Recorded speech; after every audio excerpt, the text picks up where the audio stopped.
Origins of darkness, whispers in the shadows. The night blanketed Venice like a heavy velvet shroud, obscuring the city's splendor beneath a cloak of shadow. Candles flickered within the windows of grand palaces, casting long, wavering silhouettes that danced atop the cobbled streets. The waters of the Grand Canal seeped into every crevice, whispering secrets to the walls that had witnessed centuries of intrigue and betrayal. It was in this ethereal darkness that alliances were forged and shattered, where fortunes shifted like the tides, and where the true nature of power revealed itself in the quietest of moments. Amidst this nocturnal tapestry, the matriarch moved like a spectre through the alleyways, her long dark cloak billowing around her like the very shadows she commanded. Her keen eyes scanned the dimly lit passages, each corner holding echoes of hushed conversations, unseen dealings, and the unyielding ambitions of those who feared and revered her in equal measure.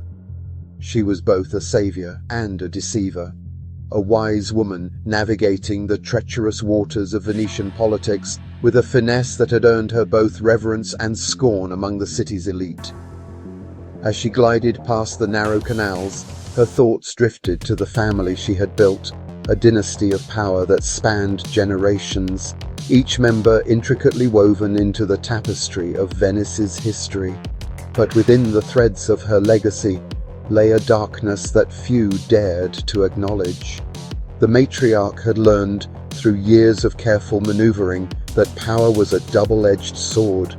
It could uplift a family to unimaginable heights or plunge it into the depths of despair, often dependent on the alliances spun in secret and the betrayals enacted from the shadows. The matriarch understood the burdens that accompanied such power. She was not merely the head of her lineage, but a guardian of its secrets, a keeper of the darkness that ran through their veins. Each pact made, every oath taken, came with sacrifices etched into her spirit. In her solitude, she reflected on the path that had led her here, a life cloaked in whispers and veiled intentions. Her thoughts returned to the early days of her reign, when Venetian society was a tapestry of ambition and conflict. The ruling families were embroiled in a ballet of power, a series of calculated games where marriages strengthened lives, but also served as thinly veiled contracts for future betrayals. The matriarch had been the architect of many such unions, threading together the fates of families like an unseen spider weaving its web. A flicker in her memory evoked the sight of an old parchment, worn and yellowed with age, adorned with ink that had not faded with time. It chronicled one of her earliest pacts, a clandestine agreement with the ducal family that had laid the foundation for her ascendancy.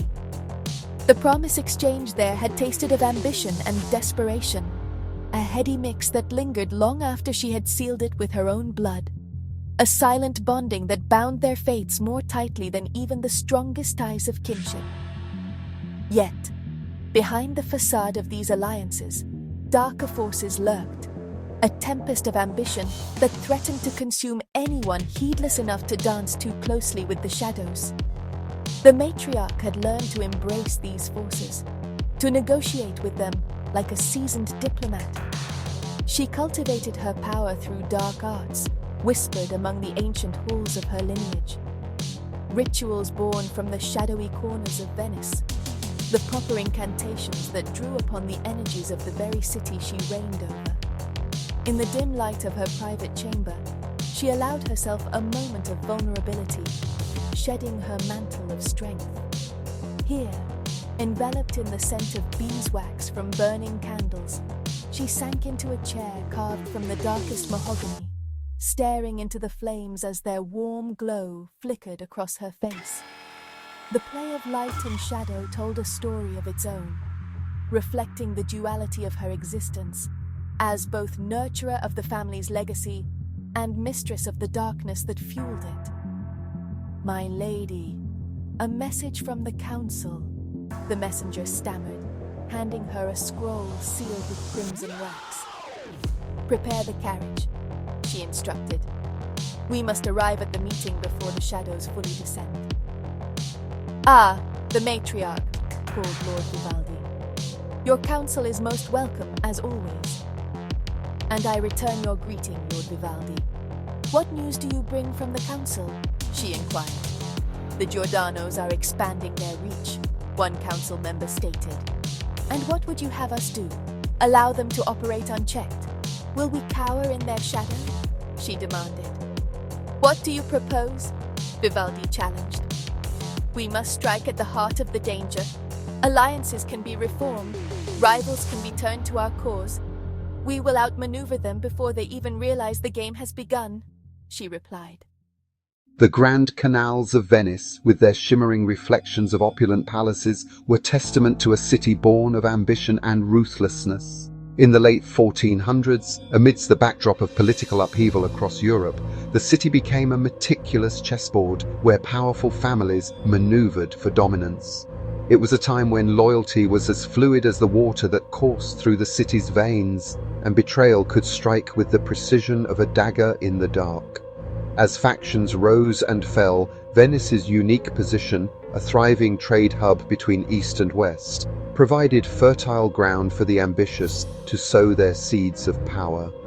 The Medici, whose influence in Florence had roots that ran deep through the fabric of Italian politics, found themselves eyeing the wealth shimmering in the Venetian Republic.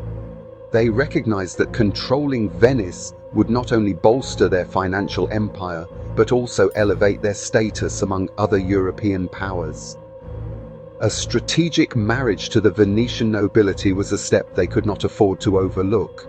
Meanwhile, the Fuggers, a family of bankers from Augsburg, were setting their sights on the city as well, eager to expand their financial empire into the heart of Venetian commerce. They had been financing monarchs and popes, pulling strings from behind the curtain of history. The swirling scenarios of power and wealth painted a vivid picture of a society on the brink of chaotic transformation.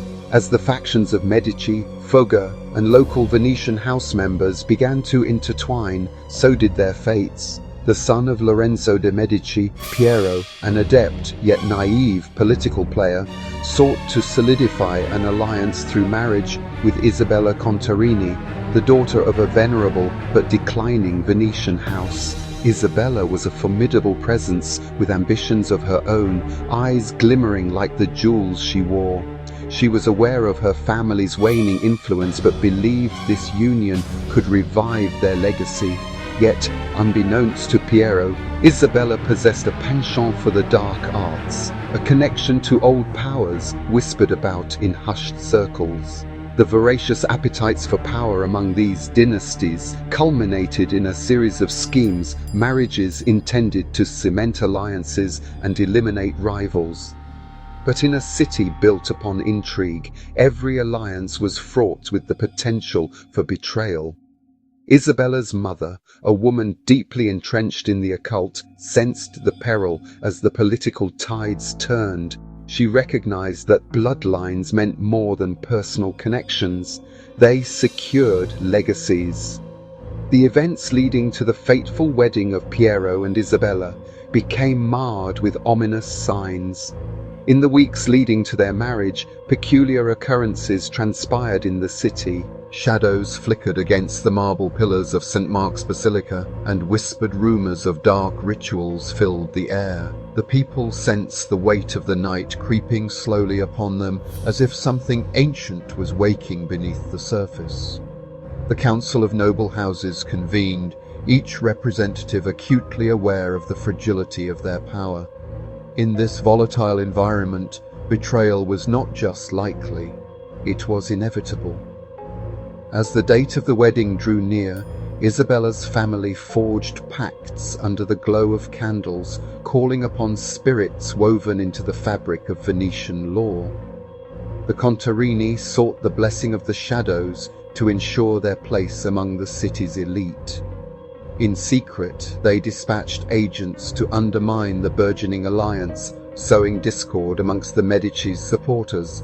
Meanwhile, in the dark alleys of the city, mercenaries hired by the Fuggers stood poised to exploit the chaos. A beautiful facade masked a violent undercurrent, and Piero, blissfully unaware of the true cost of ambition, sauntered through the glow of Venetian chandeliers at gala evenings, where laughter mingled with the ghostly whispers of the city's history. The night of the wedding arrived, cloaked in a tapestry of festivity and treachery. The ceremony was grand, attended by figures from both the Medici and Venetian elites. The air was thick with the scents of sweet pastries and fine wines, mingling with the tension that oozed from every gilded corner. As Piero uttered his vows, his voice steady, Isabella's mind flashed with visions of the dark rites that had taken place prior. She felt the weight of her family's expectations, but also the thrill of the powers she had begun to command. She was no longer a mere pawn in her family's game. She was a queen in her own right, wielding not just influence but the potential for chaos. In the aftermath of the celebrations, the political landscape began to shift as discontent brewed among the ambitious factions. The marriage did little to secure peace. Instead, it ignited passions and rivalries. Espionage became a weapon of choice. Nobles no longer relied solely on subtlety. They unleashed intrigue like a hound from its leash. What had once been friendly banter turned into treacherous plots, and whispered conversations were corroded by malice. The Fuggers, sensing opportunity, intensified their subversion tactics. As months passed, stories began to circulate of strange happenings, noblemen mysteriously meeting untimely ends, whispered hexes, and avengers rising from bloodlines long thought extinguished. The city transformed from a cradle of commerce to a battleground of reputations, where blood-stained legacies would soon be etched into the annals of time. One cold winter's eve, while a blanket of fog cloaked the city, a mysterious figure draped in shadows visited Isabella, offering knowledge of her family's past. It was an enigmatic seer whose words dripped with ancient truths. He promised powers untold, but only if she embraced the darkness that came with them. Driven by ambition and the whispers of her ancestors echoing in her mind, Isabella accepted the pact, forever altering her family's legacy. Piero, discovering her newfound interests, was torn between his love for her and the growing rift between them. He became increasingly suspicious, believing the darkness that clung to Isabella would be her undoing, and his. Nonetheless, he could not resist the intoxicating allure she represented. Their lives became a dance of uncertainty, filled with uncharted destinies and blood-soaked allegiances. As tensions crescendoed, the fragile alliances that had bound the Medici and Contarini began to shatter. A hidden agenda orchestrated by the Fuggers bore fruit when they lured Piero into a trap under the guise of resolving disputes. Under the watchful gaze of the moon above the Grand Canal, Piero was ambushed. His cries echoed through the night, swallowed by the depths of the canal before any rescue could arrive. The scandal rocked Venice to its core, echoing through the hallways of power and igniting a flame of vengeance within Isabella. As rumors spread like wildfire of Piero's demise, the city became a cauldron of treachery and revenge. Isabella, haunted yet empowered, summoned the very darkness that lingered in the shadows of her bloodline. Fueled by rage, she sought to reclaim her power, her station, her life. It became clear that the game was no longer about alliances or treaties. It was a fight for survival in which vengeance became an art form. Her family's occult practices took a central role in her ascension. Isabella convened clandestine meetings with Venice's underworld figures, those whose loyalty was bought with blood, whose traditions ran deep into the city's ancient roots. They whispered secrets of past sorcery, binding her to forgotten pacts that would seize control over the rivals who had once conspired against her. Meanwhile, the Fuggers, having played their cards with lethal precision, believed themselves invulnerable. They did not anticipate the retaliation brewing within the heart of the woman they had underestimated. Their ambition had momentarily eclipsed their foresight. In their quest for wealth, they had awakened a tempest. Amidst the backdrop of carnival festivities, the city masked its plot with colors and masquerades, while Isabella orchestrated her revenge. Mysterious disappearances plagued the noble houses as her agents fanned out through the darkness, striking at the heart of competitors with an unseen hand.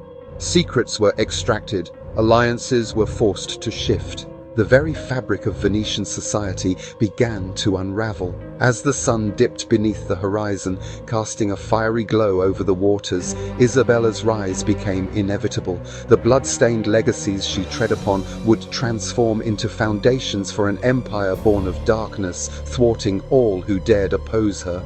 The ambitions of her ancestors rippled through the present, enacting a revenge far beyond what any noble house had ever orchestrated before. Yet the threads of fate are woven strangely, and Isabella's ascent illuminated not only her strength, but the darkness that lurked within her ambitions. As the clock struck midnight during the carnival, a singular moment crystallized in the chaos of revelry. A vision of her ancestors surged forth, cautioning her of the perils that ambition could bring. Echoes of blood-borne destinies reverberated through her, reminding her that what is gained is often matched by the loss.